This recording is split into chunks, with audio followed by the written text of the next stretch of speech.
And a very good morning to you. It's a bright Monday morning, and as always, we kick things off with the big stories as far as your newspapers are concerned. It's time for your newspaper review. So let's set the stage and look at the big stories you'll be reviewing this morning. Starting off with the People Daily's front page. D-Day in Mau Complex as eviction starts.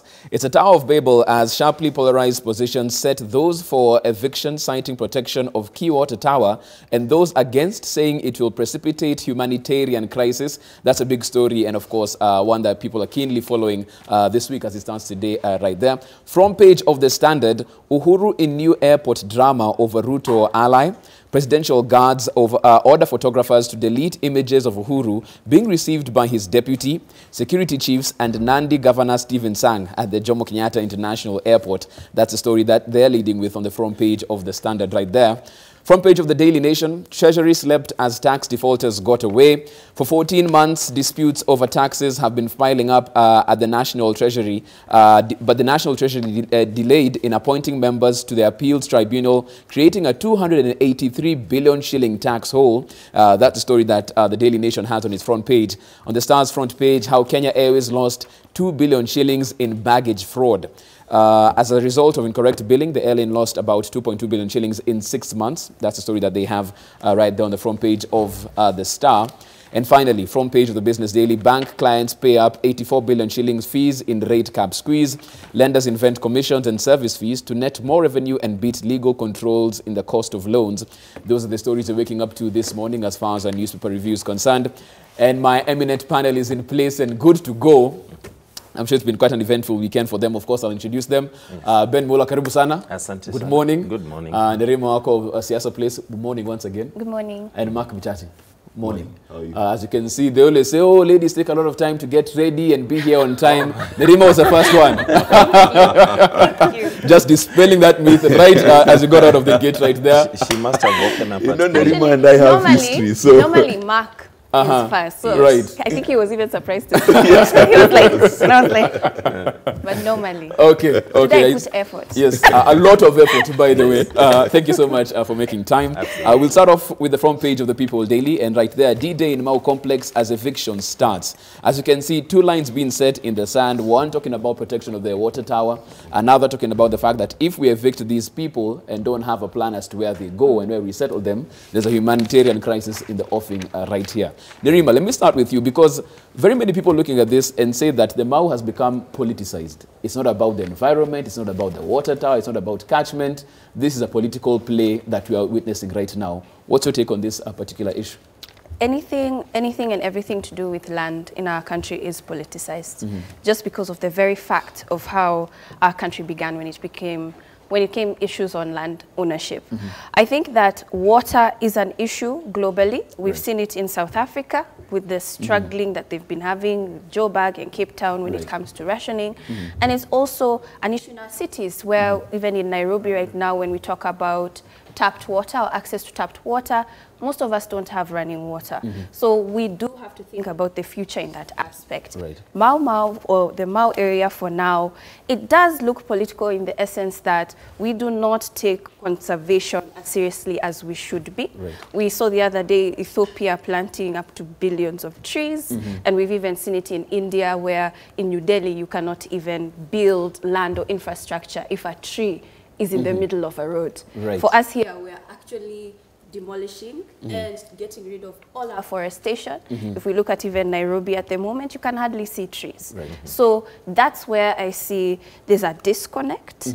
And of course, it is appearing to be politicized. Right. And Ben, let me bring you in on this, because the government talking tough and saying no amount of political bickering will stop them from moving forward. Yes. But even as you look at the problem, we have schools within the forest that the government paid for to have them in place. Absolutely. So as the government talks about the fact that they won't stand back and they won't be stopped in what they're doing, they are part of the problem. They created this problem in the first place. Absolutely, because you realize land in the Mau, there could be illegal people who moved into the forest, but there are also people who legitimately acquired land in that particular forest from the same government.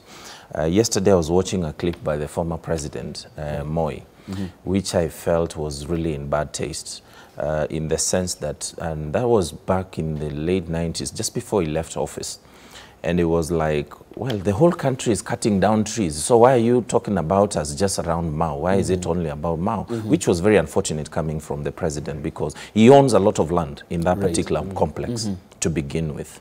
And that must have been the motivation, because the regular Wanjiku on the street, if the president can invade a forest, why should I have a problem? But we have to agree. As Nerima is putting it, moving out of the Mau is not optional. It is not something that is negotiable.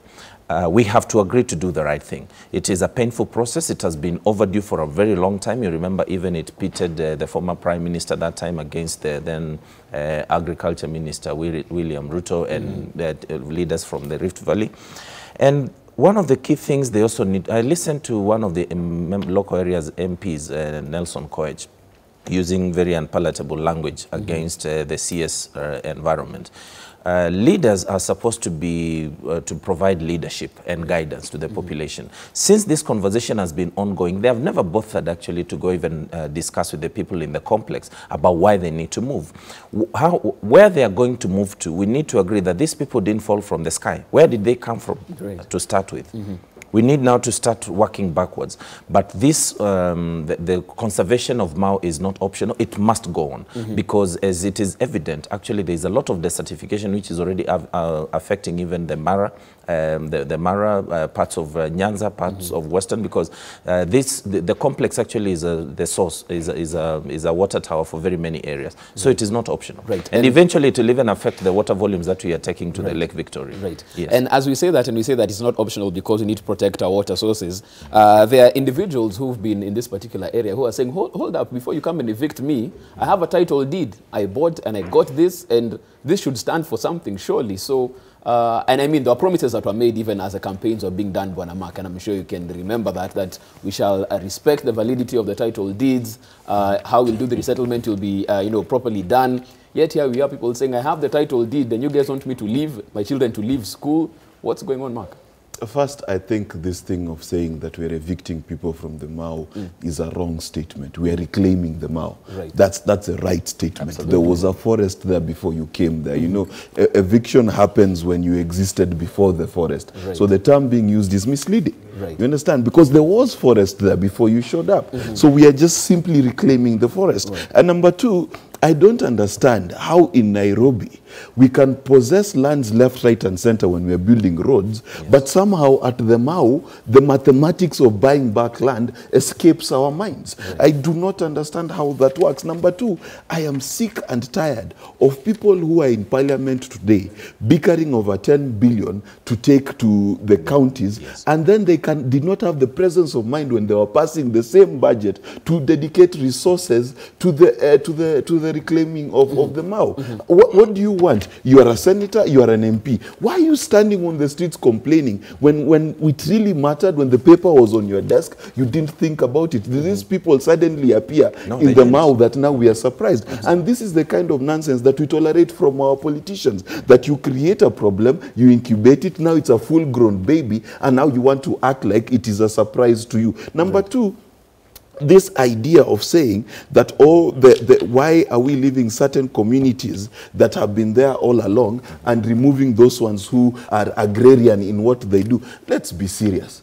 You want to get rid of an Ogiek and a Dorobo who literally takes care of the forest. How? Because they do beekeeping. They don't go planting potatoes and maize in the forest. They don't go cutting down trees. They're actually good for the forest. And then you want to discuss that with the issue of those who go cutting down trees for logging and then later on plant potatoes. Number three, we can't forget that there was a policy in the 90s and in the 2000s that the local communities themselves would put up schools, and wherever those schools were put up, the government was required to send teachers. It is true also here in Kibera. When we were building the road through Kibera, there were many people who were complaining that why is the government destroying schools that it sends teachers to? It's the same principle, because then there was a school and there was need. But today as we speak, and I grew up in Joro, and I remember we used to look up the hill, we would see beautiful lush forest. Now when you look up, you see a cloud of dust because Joro has become a dusty town. Why? Because we've cut down all the trees.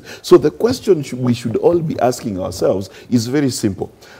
can these people, these evictees, be given safe landing? Right. That's the only question. But the question of how many more kilometers we need to reclaim in the Mau is a no-brainer for anyone. Right. If you want the Mau not to be reclaimed, also stop having children, because you're basically killing them. Well, you're voting like you said, 20 land, years in advance. Land always a very emotive issue. And of course, when you compound that to the fact that there are schools, so you talk about land and children, it becomes very emotive and the discussion moves to a different aspect right there. But the CS are talking tough, the regional coordinator as well, saying this process will continue. It should take a week. Some sources saying that probably by Wednesday that will be done and dusted right there. And it's a story, of course, that will be keenly followed, of course, as you get into the week proper. And you can get that because it makes the front page of the People Daily right there. Before we leave the PD, though, another question, and of course, here the question is, what will the question be as far as the referendum is concerned? Yes. Because we've since moved from, are we having it? We are past that particular point in time. Right now is what are we going to be asking? BBI is a one-man obsession, claims Ruto. But Raila accuses DP of defying president, calls for rejection of Aukot's Punguza Mzigo drive. And the more we talk about this, and I'm sure we shall see this in successive weeks, this referendum is not shaping up to be what the people need, but it's becoming personality, profiling contest to see who's going to carry the day probably in 2022.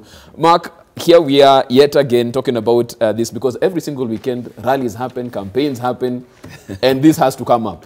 Here we are. We haven't seen the report from the BBI yet. Campaigning for what and arguing about what? That's my question. Because, number one, all these people campaigning for 2022 actually have work. That's the most amazing thing. You are actually in office. What you're campaigning to do, you're not doing now, is what I'm failing to understand. What are you promising us? That's the failure number one. Because it's like you get married and then the evening you're telling your wife, when I become your husband, I will be so romantic. You have no idea. You wait until I marry you 2 hours after your wedding. It's nonsense. Number two, BBI is supposed to deliver a report, not a referendum question. And that's the biggest misleading thing that we are telling Kenyans. They're supposed to deliver a report. And that report is not just about Prime Minister and Deputy President and President. The report is supposed to address national ethos, national unity, the war against corruption. It is supposed to address other agenda which are critical to this country. And if people don't think these things are critical, any successful country across this world has addressed those issues. If you go to Saudi Arabia and you tell them we are going to have a Saudi Arabian night, they know what to wear. If you ask Kenyans, we are having a Kenyan night, other than a Masai shuka, you don't know what to wear. You don't know which food you're going to eat. And those are the issues Mark, we have addressed. Mr. Mula, I'll get you to jump in on this one as well, because that's an issue that they've been talking about, national dress, national ethos, but there's also talks of inclusivity, and I think that's what most people are wondering. When they talk about inclusivity, it seems like the only way we have inclusivity is we create more posts at the top. And people are like, okay, fine. Does it mean that if we have 2 prime ministers or 2 deputy prime ministers, now it's an inclusive government? Is that what we are saying? It is very tragic, actually, Jeff, because this conversation is entirely misplaced, whether it is particularly around the BBI or because even as Mark is putting across that it is supposed to be about national ethos, corruption and all that. These guys are not telling us that all the things they are trying to talk about are comprehensively addressed in the current constitution. The levels of impunity we have continued to see from these leaders are actually issues that were very well addressed and captured in the current constitution. We have chapter 6 of the constitution that none of them actually can pass. Believe you me. They were in parliament in around 2010, 2011 when they completely watered down the integrity bill to ensure that criminals can find their way into parliament, into leadership and into powerful positions. So they are not telling us what they have, they are not giving us an audit of this constitution as far as why it has not been possible to implement. What they are taking Kenyans onto is an ego trip that has got no value to the ordinary Kenyan. Now the country is already obsessed with the referendum because contrary to what Mark is saying, it has been made clear that this BBI is going to be around a build-up to a referendum so that now we can have better representation. The current constitution comprehensively addresses the issue of representation. In fact, as I am convinced that we are overrepresented, those are the things that we should be reviewing in the constitution. Not looking at how we are going to increase the number of individuals at the eating table, because that's actually what has continued to set this country back. When the deputy president accuses the prime minister, the former prime minister, of being the one-man show, it is largely a reality, because I posed a question here the other day and I'll still pose it. Have you ever seen the Jubilee Party submitting their memorandum to the BBI commission or committee? Have you ever seen that, Mark? Well, not as a party. No, they have never. But have you seen? No, it is very important, because Jubilee represent anything as a solid block. Let me have a jump in. Actually, it is very important to take note of that, so that we try to convince or dissuade Kenyans from this misdirection that is coming from a few political leaders who have got no intention at all of transforming anybody's life apart from securing themselves. Nerima, let me have you jump in on this one as well, because another issue that has come up from the BBI, and probably what will be tabled, is the fact that we might have another layer of government. Now this one being a regional level.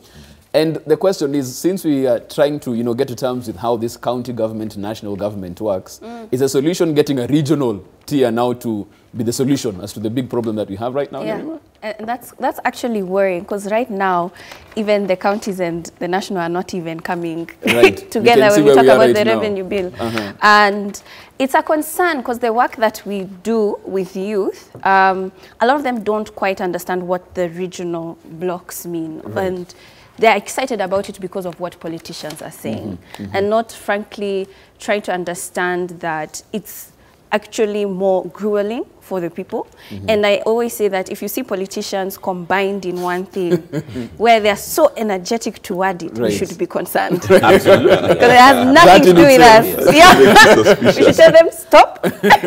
What you're trying to front, by the way, we don't want. Because we all know that they're selfish. And so they have their own interests. So the fact that they're all together on this, it just means that it's their interest that it's serving. And it's not going to be a solution. Even when we look at our constitution, I agree with Ben completely, where the constitution is so progressive and there are a lot of gaps in it, and we should be reviewing it. As much as it's, about 10 years old now, it's still young, I get it, but we are not reviewing it as a country to see how can we improve on it. And even the contentious issues with our constitution, from the Bomas or Wako draft to Kilifi to Naivasha to what we have today, has always been an issue on power and resources and allocation, which right now the counties is what they're fighting for. Because when we talk about access to resources, I've seen counties that don't even have the resources to do public participation. And we cannot use corruption as an excuse. What we should be talking about is avenues of accountability more. Right. And that's a question we're trying to answer right here. As always, we welcome your views at K24 TV across every social media platform. You can get us on Twitter, you can get us on Facebook, Instagram as well, on the same handle at K24 TV, or send us an SMS on 21222. We'll be looking at your feedback in just a bit right here on the other side. As that is put in place, let's quickly look at the front page of the Standard, just before we go to the feedback right there. Front page of the Standard: Uhuru in new airport drama over Ruto ally. Presidential guards order photographers to delete images of Uhuru being received by his deputy, security chiefs, and Nandi Governor Stephen Sang at the JKIA. Does this headline just, have some mischief to it, Nerima? Because you read this and you're like, this is the second time we're having this particular instance trying to be brought to the fore. When he came from Namibia, they talked about the fact that the president went a certain way, didn't want to be received by the deputy.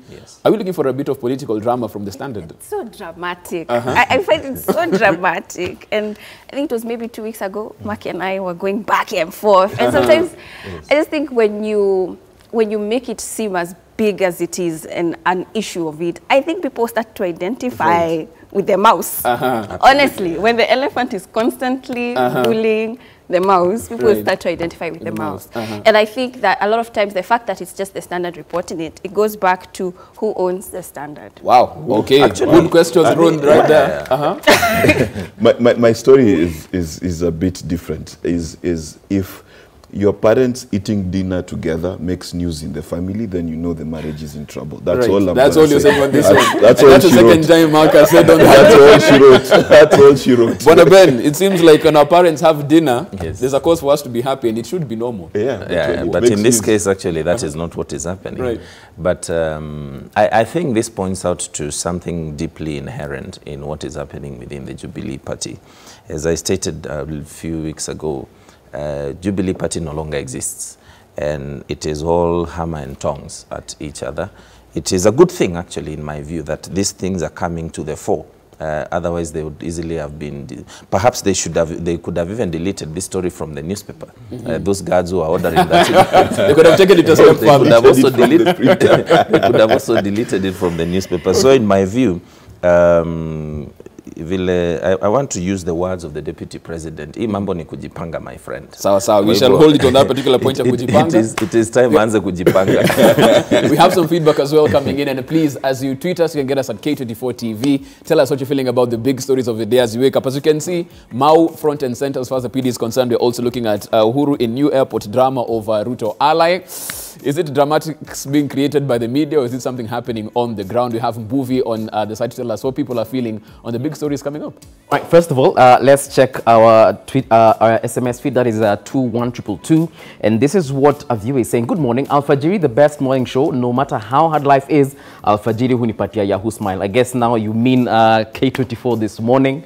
Then we can also check. We have Mama Malon who says, hi, this is Mama Malon. Salamu Kwashiko, Jeff, and the Kalasa guy. All right, thank you very much for that. Let's check out what you're saying on Twitter. All right, we have Chris Ogwali, hashtag Mau evictions. I think the government should plan a resettlement program first before the eviction. People living in Mau are Kenyans.